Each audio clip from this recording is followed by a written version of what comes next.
正与血在缠绕，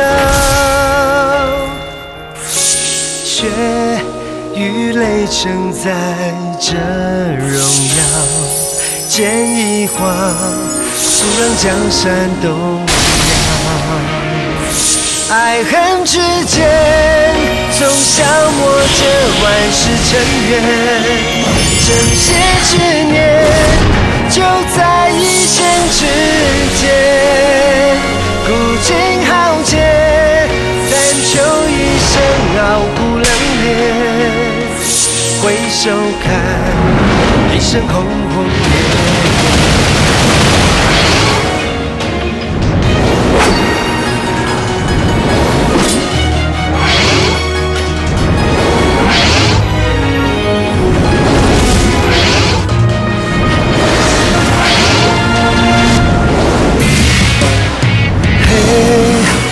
白中暧昧，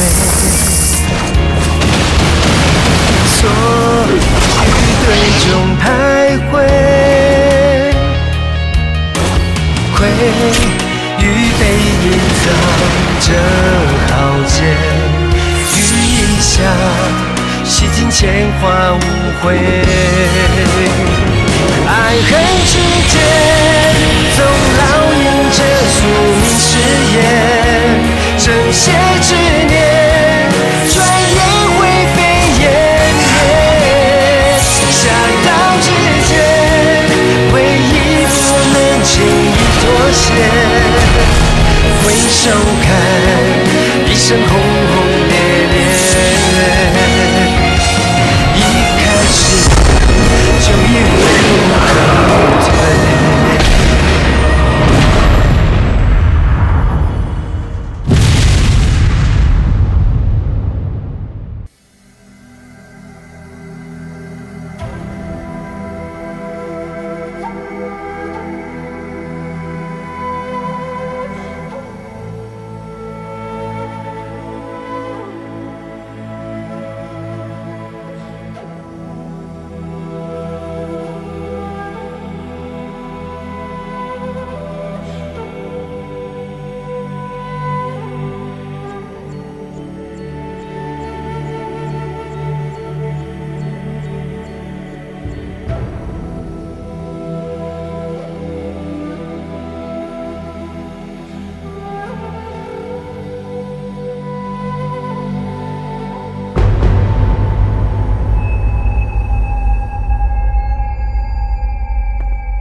拜见丁长老。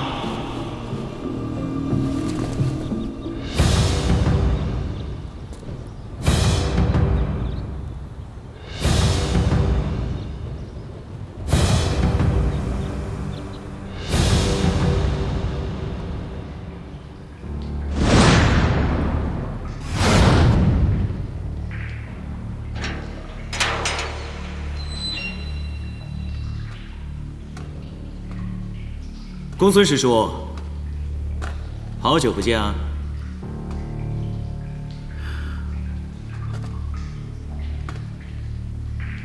一介莽夫，平步青云。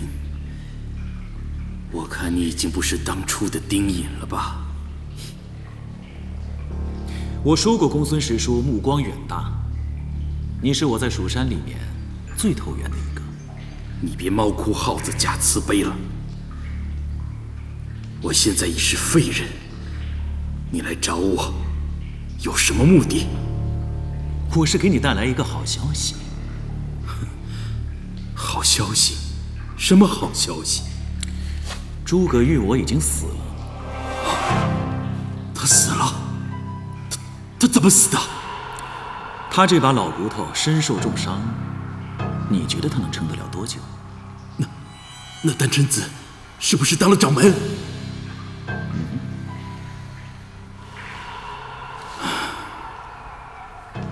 别这么沮丧了。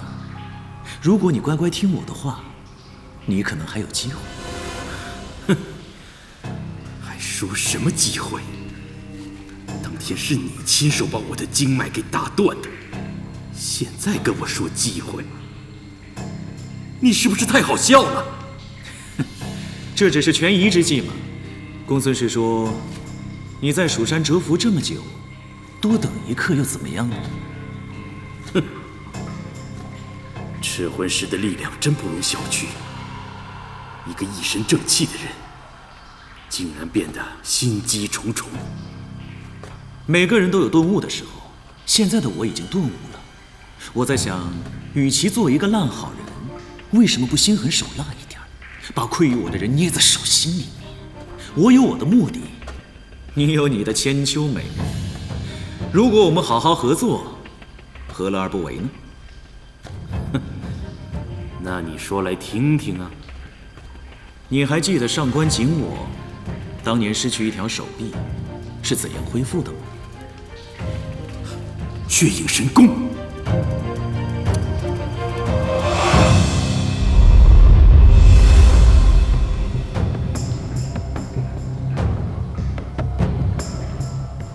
它可以打通你的经脉，只要你忍得住痛，一切都可以重来。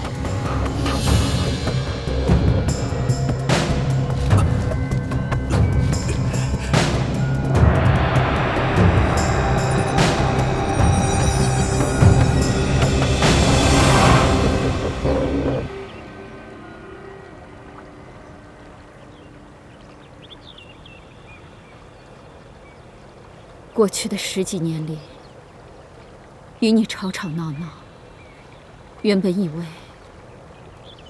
日子还很长，可没想到就这样天人相隔了。早知今日，我当初何必要管那些世俗的规矩，和你白白浪费了好好相处的时光。师父，您不要太伤心了。如果师伯看见您这样，他也会难过的。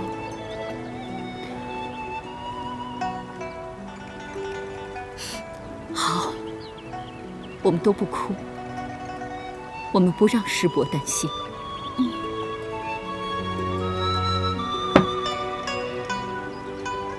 师伯，青云知道你平生最爱喝酒，青云给你带来了。以后我会经常过来陪你聊天喝酒，还有，我也会替你照顾好师父的。你在九泉之下，就安息吧。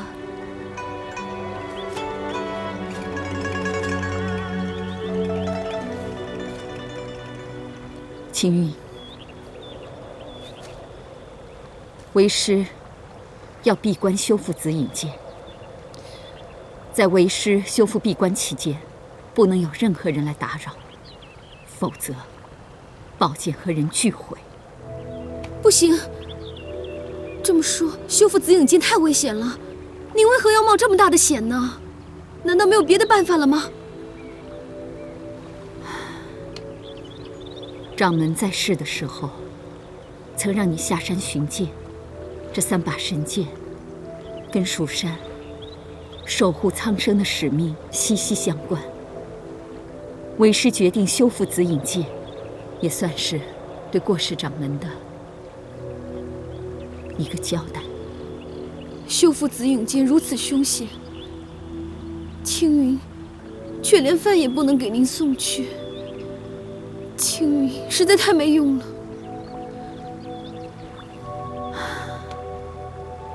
青云，你现在已经长大了，是该担当责任的时候。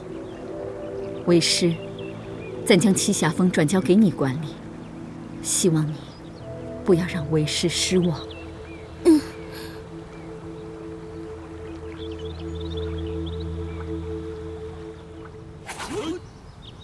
丁长老，这恐怕不妥吧？不妥？有何不妥啊？血影神功一向是蜀山禁忌，修炼者会坠入魔道，任何人都碰不得。这只是吓唬你们这些胆小鬼的说辞。不瞒大家，我现在正在修炼血影神功，才可以在这么短的时间里面有如此功力。难道大家不想跟我一样吗？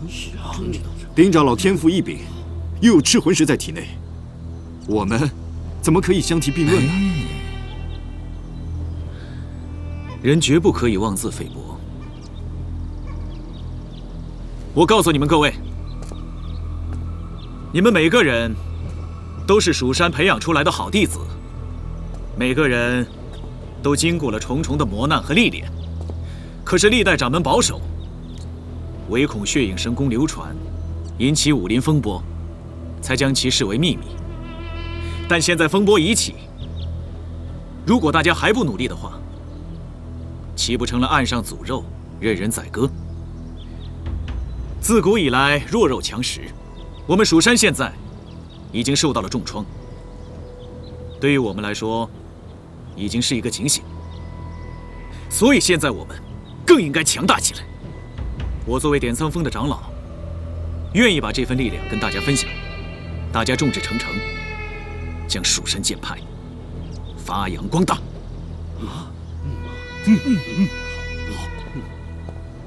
长老，弟子愿意以身作则，苦练神功，定不负您的栽培。望长老赐教。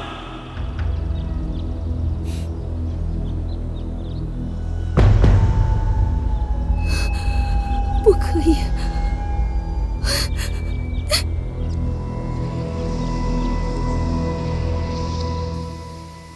血影神功，丁爷，当时掌门将秘籍交给你，是为了让你炼化体内的噬魂石，你怎么可以交给众弟子？公然违反门规！非常时期，当然有不同的方法嘛。之前蜀山那套老门规已经过时了，现在这个情况下，只会限制蜀山的崛起。那你的意思是，门规可以不管不顾，大家可以为所欲为吗？我不是这个意思，只是之前一战已经消耗我们蜀山大半，蜀山现在就像一个空虚的皮囊，一击即破。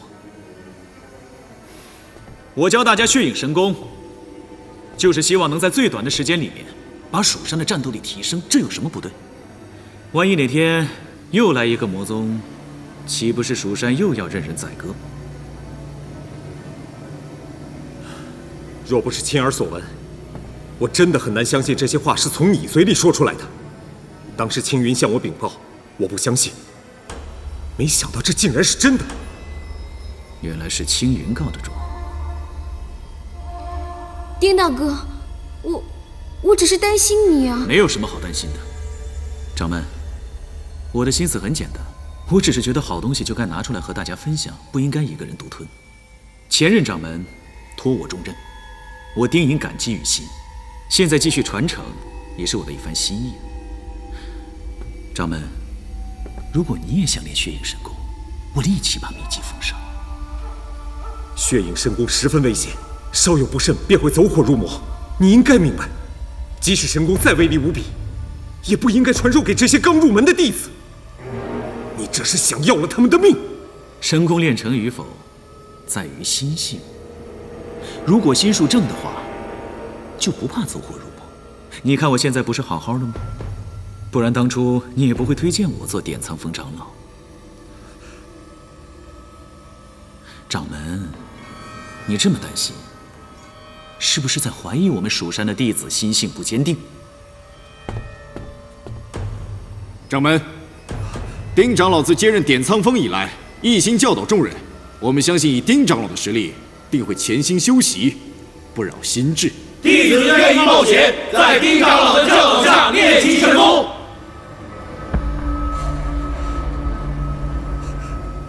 掌门，典藏峰一脉一直是蜀山的中坚力量，我愿意替掌门好好教导蜀山的众弟子，为掌门分忧。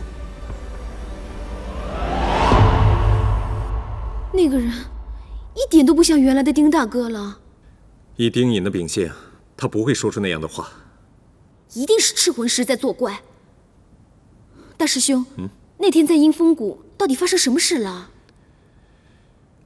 绿袍好像跟他说了些什么，对他打击很大，才导致走火入魔。我从阴风谷把他救回来的时候，他已经没了气息和脉搏，是赤魂石的力量才让他起死回生。竟有这种事！一开始我也不相信，但现在看来，是当时丁隐伤势严重，意志薄弱，才让赤魂石的元神侵染了他的心智。以前丁大哥被赤魂石影响都会痛苦不堪，我们都能感觉到他体内的魔性。可是现在，就好像魔性与他融为一体，他的心已不再反抗，彻底被改变了。不会的，我跟他单独在一起的时候还是好好的，我看到他一直都很努力的控制，只是他心里太痛苦了，才会被赤魂石影响了一点点。他一定还有救，一定还有救的。真的有救吗？我从他的眼神里能感觉到，不会错的。你放心吧，掌门师兄，我已经给我娘传信，让她查阅古籍，看看丁大哥到底出了什么问题。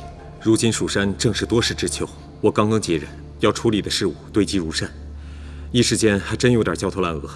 如果不是你的提醒，我竟然没有留意到典藏峰的异动。你和丁隐向来感情深厚，你帮我多看着他一点，不要让他误入歧途。好的，掌门师兄。反正等我娘回信还需要一些时日，我打算拜访一下百草师叔，看看他对丁大哥的事有没有什么主意。一切小心，不要让丁隐误会，更加激发他体内的魔性。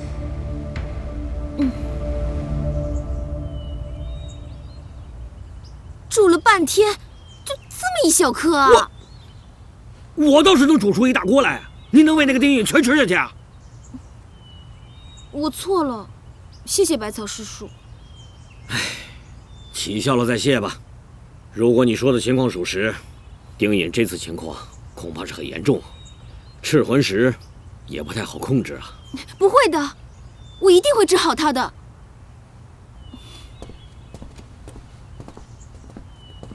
啊，师傅，你觉得这能行吗？傻丫头，身子病了，吃药便行。这要是心病了，可得医心呐。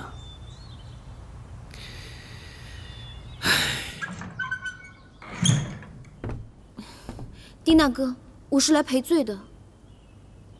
赔罪？不需要这样吧？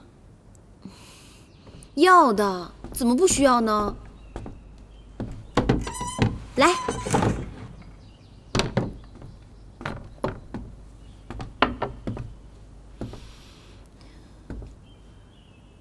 怎么像木头一样站着呢？快点坐下来吧。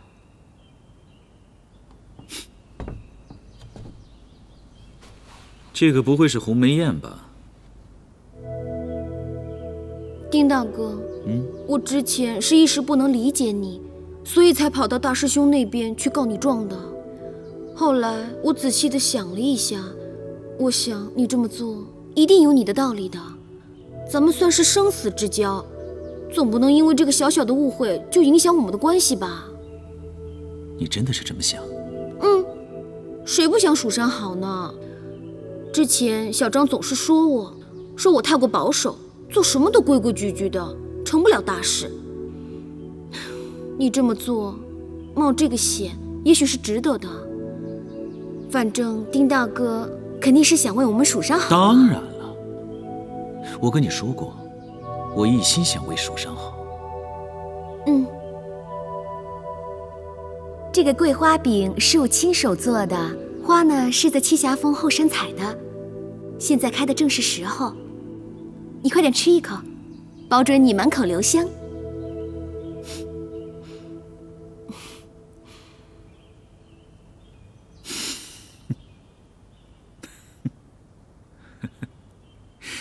你这出戏真的演得太好了吧？如果我真相信的话，那不是已经死了？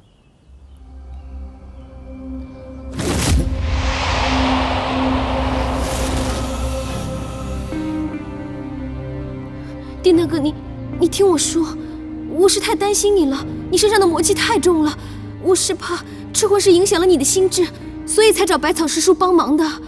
你服了这个丹药，说不定能够压制住你身上的魔气啊！你下毒害我，还要我乖乖听话吗？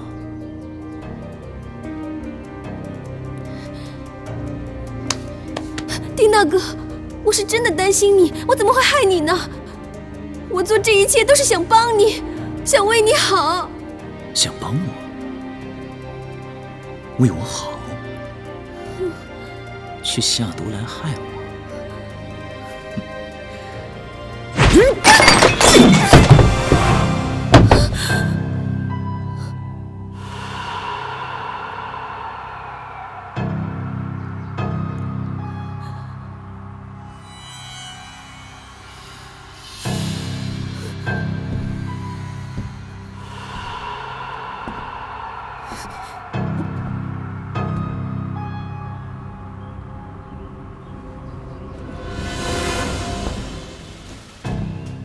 你没事吧？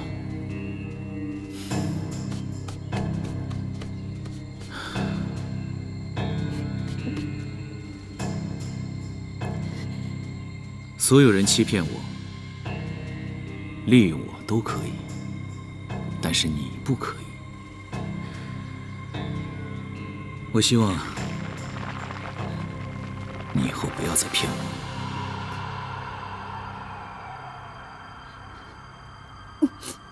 我去做一些新的菜给你。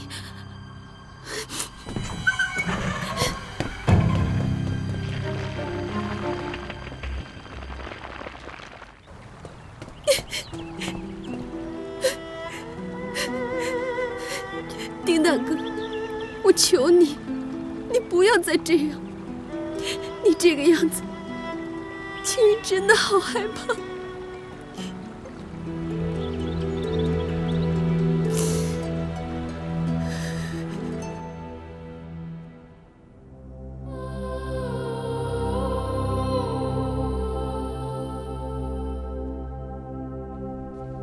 玉儿，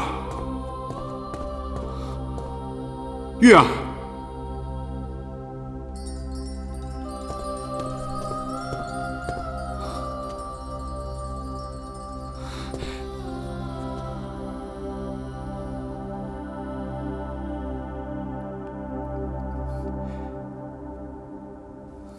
玉儿，丁颖他还活着。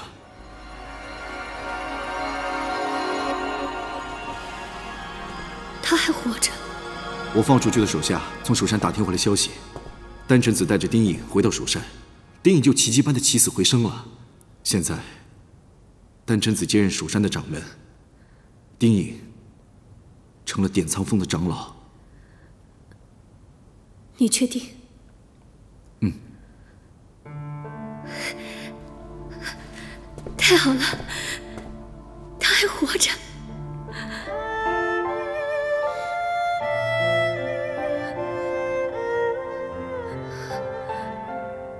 可是他为什么不来找我？他心里其实还是在恨着我的，对不对？说不定是因为蜀山有事耽搁了，又说不定是因为他亲手杀了宗主和夫人，还没有想好该怎么来见你吧。我去找他。玉儿，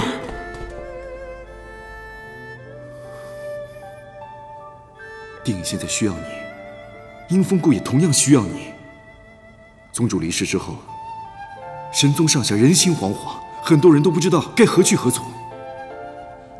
玉儿，算我求你了，可不可以先不要去蜀山？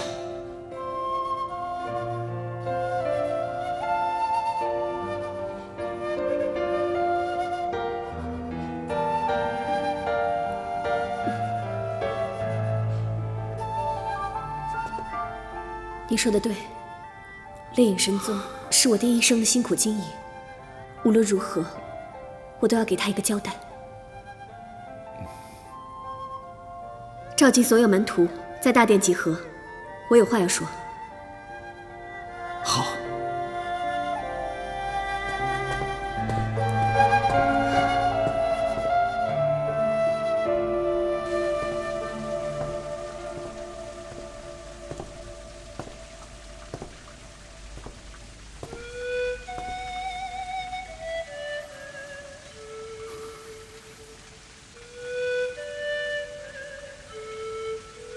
玉儿，以后这个位置就是你的了。我还是习惯站在旁边。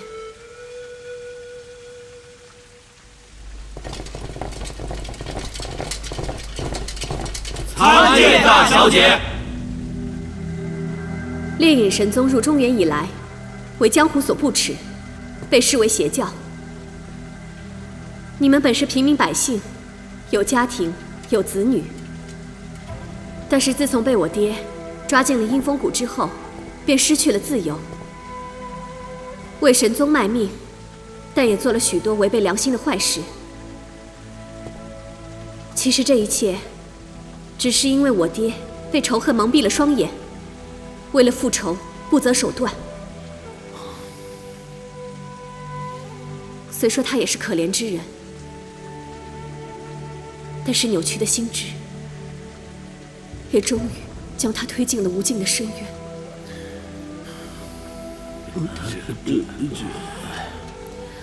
既然你们要我做主，那我就决定还给你们自由。多谢大小姐，可我们入宗时都被宗主下了血咒，元神早已被禁锢，就算我们走了，也难以维持性命。我爹为了让我继承阴风谷，早就已经将血咒传授给我。我现在就给你们解开。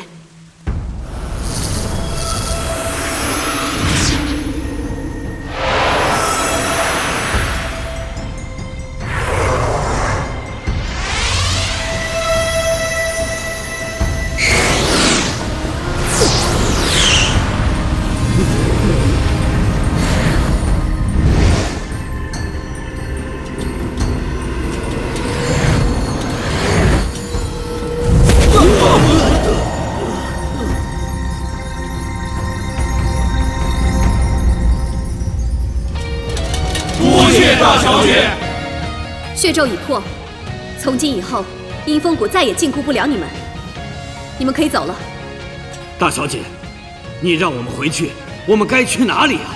是啊，大小姐，你让我们去哪里啊？是，当然是回你们的家，找你们的亲人呢。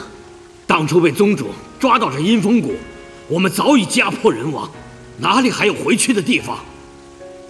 在这里生活了这么多年，虽说当时不情愿，可时间久了，我们早已经把这里当做自己的家了。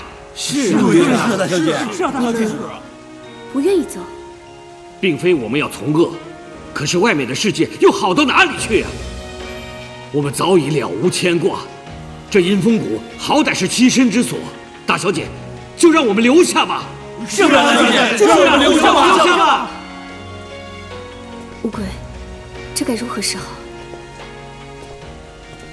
既然大家都不愿意走，那就把他们留下便是。我怎么可能让烈影神宗继续危害江湖？谁说要继续危害江湖？我们难道就不能有新的开始吗？新的开始？神宗如今已经不需要再采血，更不需要吸收什么新的元神。我想他们就算留下来，也不会做出什么出格的事情。我在想，之前你一直劝宗主走入正途，现在宗主已经不在了，若是你能带领我们神宗走向正途的话，这不也是一件好事吗？真的可以吗？为什么不可以？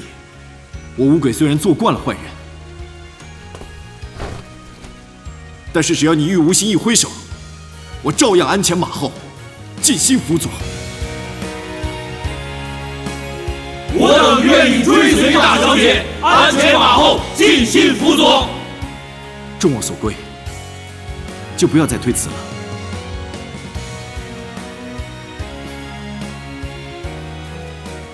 好，既然大家都愿意留在阴风谷，那就留下来吧。感谢大小姐。你们从今以后要放弃心中的邪念，丢掉杀人嗜血的习惯，回归正途，一心向善，以偿还你们曾经所犯下的罪孽。我相信，总有一天，这阴风谷不会再是阴森恐怖的死亡之城，而是你们的第二个家。感谢大小姐恩德，我等定当谨遵教诲，弃恶从善。爹，你一生仇恨，有多久没有体会过家的滋味？如今女儿将阴风谷引回正途了，希望您和娘在天上看着，能够安心。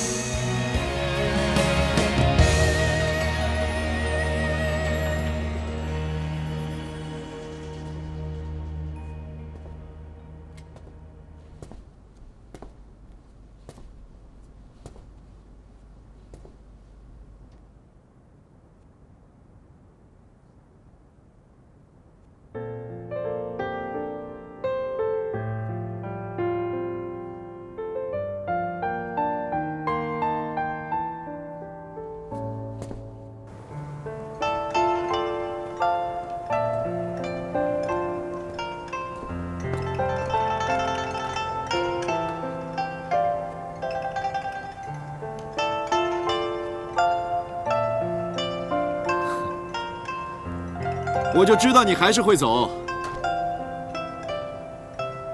你怎么在这儿？以防你不辞而别。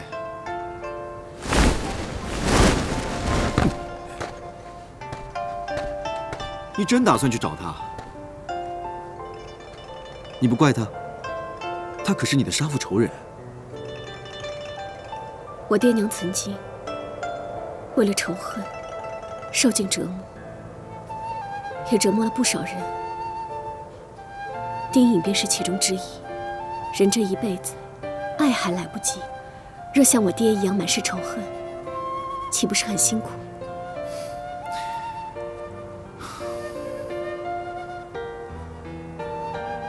所以你打算放弃这一切？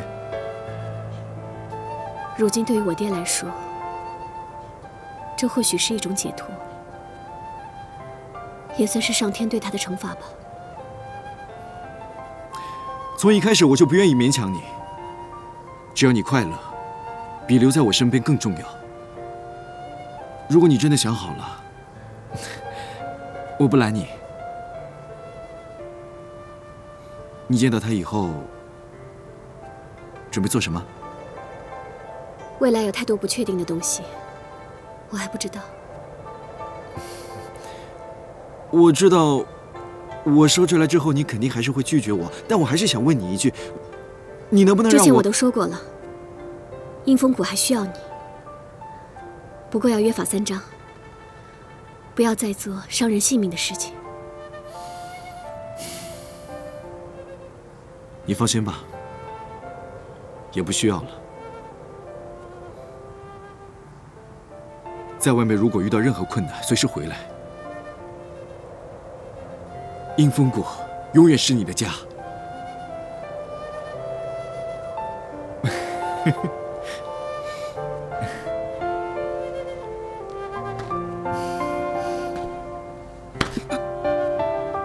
珍重。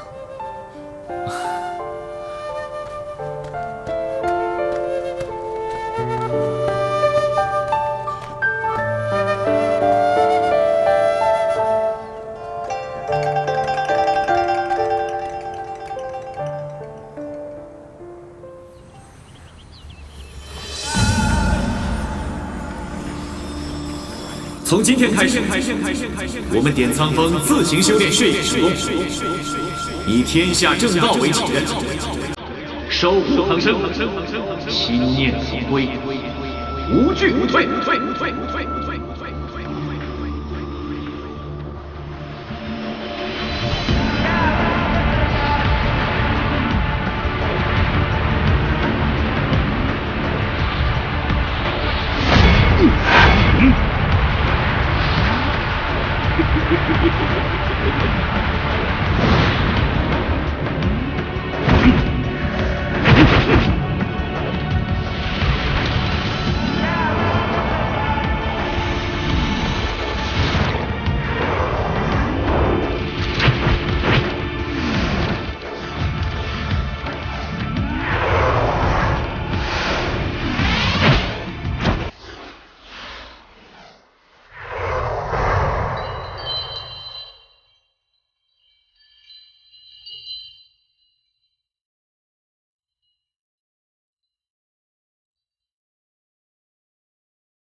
大师兄，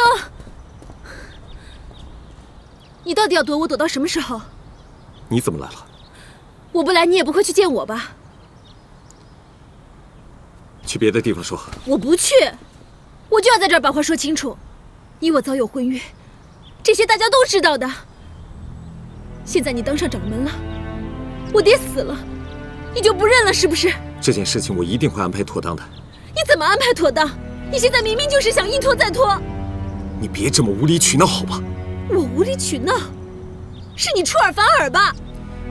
你到底想干什么？不是我想干什么，现在是你想干什么？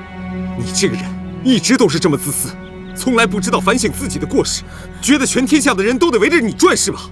我告诉你，我受够了。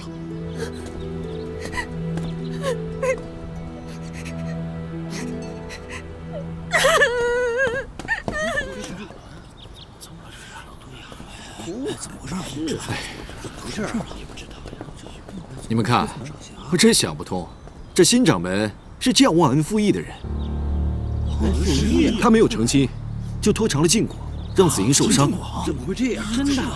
现在啊，又要抛弃子英。怎么是这种？哎，你不要到处乱跑啊！你身体还没有复原，应该在屋里好好休息才是啊。青云，你说该怎么办？大师兄都不打算娶我了。你又在胡思乱想些什么呢？大师兄现在是分身不暇，等到一切恢复正常，他一定会娶你的。不会了，他这次真的不会了。我跟他这么多年，我很了解他，他现在是真的嫌弃我了。他不想再顾爹的遗愿，也不会再娶我了。怎么会呢？我那么辛苦帮他当上掌门，他怎么能不要我呢？青云，不会的，大师兄不会这样的。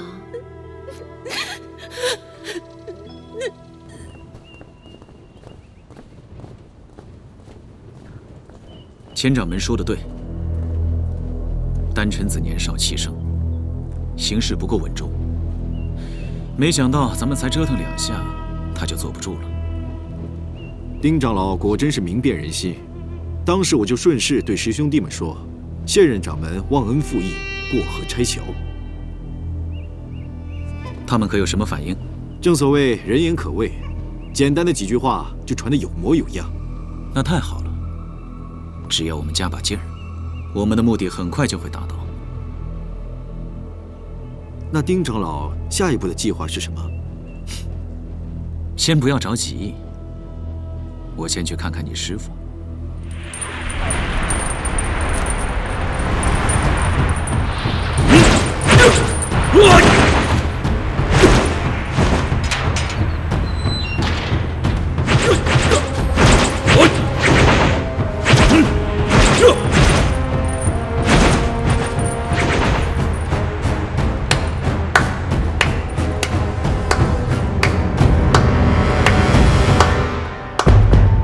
看你这个样子，应该有几分成效了吧？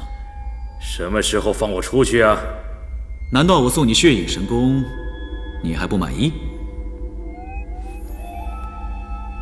还挺满意。不过你费尽苦心把我救出来，没那么简单吧？你下这步棋，就是想蜀山越来越乱，这就是你要的报复吧？我就是要蜀山越来越乱。所谓的千年基业毁于一旦。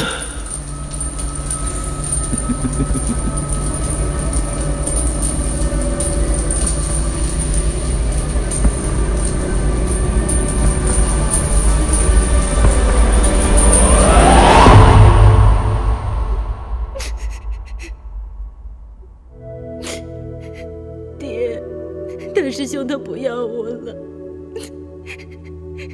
你说我该怎么办呀，爹？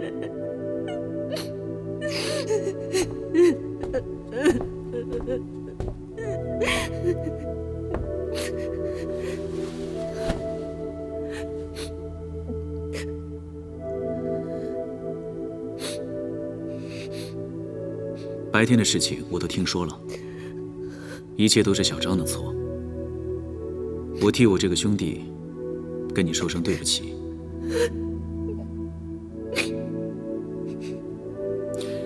只是大师兄当着这么多人的面这样对你，实在是有点过分。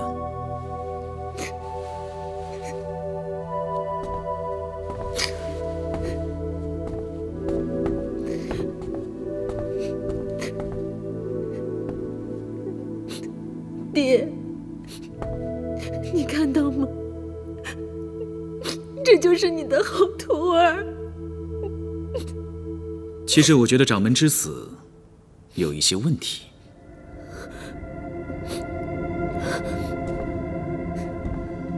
什么问题啊？他离世前几天，我去探望过他，那时候他的脉象非常的正常，内伤也已转好，但是没曾想才过几天，突然伤重离世。你是说，他死后，我检查他的遗体，手中紧紧攥着这个香囊。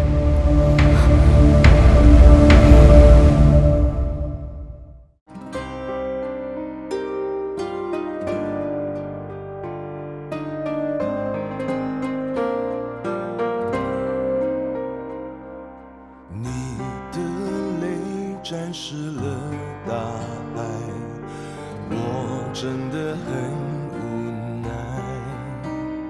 过去